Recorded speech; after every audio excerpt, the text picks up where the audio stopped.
ایک صحافی کے لیے خبر بیان کرنے کی کیا اخلاقیات ہونی چاہیے؟ یعنی وہ بہت ساری چیزوں میں ممکنہ طور پر متوقع اور ذرائع اور مبینہ کے الفاظ استعمال کر کے کسی کی بھی مطلب پگڑی اچھال دیتے ہیں، پھر بعد میں ذرائع بتانے کا بھی وہ اپنے اوپر جو ایک اخلاقی طور پہ ان کے اوپر ایک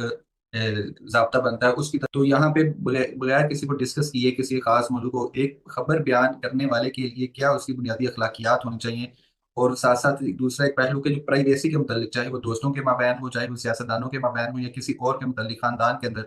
تو ایک صحافی کے لیے بنیادی اخلاقیات خبر بیان کرنے کے اعتبار سے اور ذاتی زندگی کے اعتبار سے، چاہے وہ خاندانی ہو، دوستوں کے مابین ہو، پرائیویسی کا کیا دین ہمیں حکم دیتا ہے؟ یہ کہ صحافت کی جو اخلاقیات ہیں، یہ کوئی آج پہلی دفعہ نہ میں بیان کرنے بیٹھا ہوں نہ وجود پذیر ہو رہی ہیں، اس کے اوپر بڑا کام ہو چکا ہے۔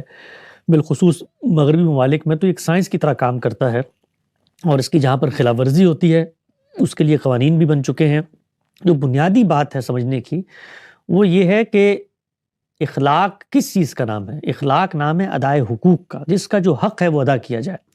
کسی بھی سطح پر اگر آپ کسی کی حق تلفی کا باعث بن رہے ہیں، یا اس کی آبرو پر یا اس کی جان پر یا اس کے مال پر کوئی بھی حملہ آور ہو رہے ہیں،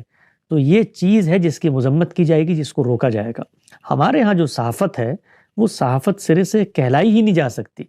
یعنی خبر کیا ہوتی ہے، خبر کیسے حاصل کی جاتی ہے، اس کی تصدیق کے کیا مراحل ہوتے ہیں، اس پر تحقیق میں فرد کا موقف کیسے لیا جاتا ہے، اس موقف کو لینے کی اپنی کیا اخلاقیات ہیں، ان اخلاقیات کے دائرے میں رہتے ہوئے رائے، تجزیے اور خبر میں کیا فرق ہوتا ہے، ان سب چیزوں کو نظر انداز کر دیا جاتا ہے۔ تو ہمارے ہاں اصل میں کچھ نظریاتی لوگ پریشر گروپس کی صورت میں صحافت کا روپ دھار کے آ جاتے ہیں، اور وہ صحافی بن کر اپنے نظریات اور اپنے جو افکار ہیں ان کو معاشرے تک پہنچانے کا ذریعہ بن رہے ہوتے ہیں۔ تو ان لوگوں کو صحافت کو پڑھنا چاہیے۔ صحافت کی جو مسلمہ اخلاقیات عالمی سطح پر طے ہیں، اور اب تو وہ ایک سائنس میں ڈھل چکی ہیں، ان کے نصابات بن چکے ہیں۔ صحافی بننے کا ایک مرحلہ، اس طرح عالم بننے کا ایک مرحلہ ہوتا ہے، ان چیزوں کو پڑھنا چاہیے۔ ان میں ان چیزوں کی کوئی سرے سے حیثیت نہیں ہوتی کہ آپ اپنے ایک تاثر سے کسی شخص پہ بہت بڑا الزام لگا دیں اور اس دوسرے شخص کو کہیں کہ وہ آ کر اس کی وضاحت دے۔ یہ دنیا میں کہاں ہوتا ہے بھائی؟ آپ کا کام ہے تحقیق کرنا، آپ کا کام ہے الزام لگانے سے پہلے اس چیز کو پایہ ثبوت تک پہنچانا، اور پھر آپ کا یہ کام ہے کہ آپ اس شخص کے بارے میں اگر کوئی اس درجے کی رائے قائم کر رہے ہیں تو پہلے اس کے سامنے رکھیں کہ میں یہ رائے بیان کرنے جا رہا ہوں، اس پر آپ کا موقف کیا ہے، میں یہ سمجھا ہوں آپ کی رائے کے بارے میں۔ تو ان میں سے کوئی ایک مرحلہ بھی نہیں اپنایا جاتا، اور اس طرح کی جس کو آپ کہتے ہیں جس وقت کسی سے اختلاف ہوتا ہے آپ کو، تو خود ساختہ قسم کے الزامات، خود ساختہ قسم کے شواہد آپ اپنے ذہن میں الجھا کر پیدا کرتے ہیں، اور اس کو پبلک میں بڑے اعتماد سے پیش کرتے ہیں، اور پھر دوسروں کو کہتے ہیں کہ وہ آگے اس کی تردید کریں۔ ہم اگر خدا کے ماننے والے ہیں، اس کے پیغمبر کو مانتے ہیں، تو اللہ کے رسول نے یہ تلقین کی ہے کہ البینۃ علی المدعی والیمین علی ما انکر، کہ آپ اگر دعویٰ کر رہے ہیں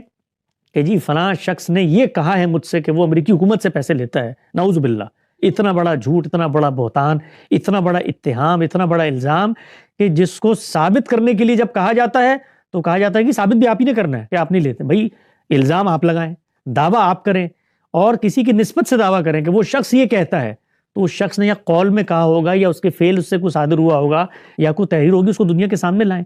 تو جب یہ مطالبہ کیا جائے یعنی آپ آپ شواہد پیش کریں، یعنی آپ کپڑے اتاریں اور آپ بتائیں کہ دیکھو میرے جسم پہ کوئی چیز نہیں چپکی۔ بھائی آپ اگر یہ کہتے ہیں کہ فلاں شخص کے ساتھ یہ چیز ملک ہے تو آپ کو ثابت کرنا ہے۔ تو البینۃ علی المدعی کا مطلب یہ ہے کہ جو دعویٰ کرتا ہے دلیل اس کے پیش نظر ہے، اس نے ثابت کرنا ہے، بار ثبوت اس کے کندھوں پر ہے۔ تو ہمارے ہاں یہ جو صحافت کے نام پر اس وقت ایک طرح کی بلیک میلنگ ہو رہی ہوتی ہے، پریشر گروپس بن کے بیٹھے ہوتے ہیں۔ جب آپ کو کسی کے نظریے سے اختلاف ہو تو آپ اس طرح کی ادنا چیزیں اٹھا کر لوگوں کی شخصیت کو مست کرنے کے لیے آ جاتے ہیں۔ تو ان لوگوں کے لیے میرا صرف ایک ہی پیغام ہے کہ وہ انتظار کریں آخرت کے دن کا، جس دن اللہ تعالیٰ کے سامنے ویلاگ کرنے کے لیے موقع نہیں ملے گا، اور وہاں پر آپ تقریر کریں گے تو وہاں کچھ 4-8 ملین سبسکرائبر ویوز نہیں دیکھیں گے۔ وہاں خدا آپ سے یہ پوچھے گا کہ کسی کی نسبت سے تم نے یہ بات کی، اس کا شاہد پیش کرو، ورنہ تیار ہو جاؤ آگ میں جو رسنے کے لیے۔ میں نے گزشتہ دنوں ایک حدیث پر کام کیا ہے، اور اس میں رسالت مآب صلی اللہ علیہ وسلم کا ایک رویا بیان کیا گیا ہے، خواب،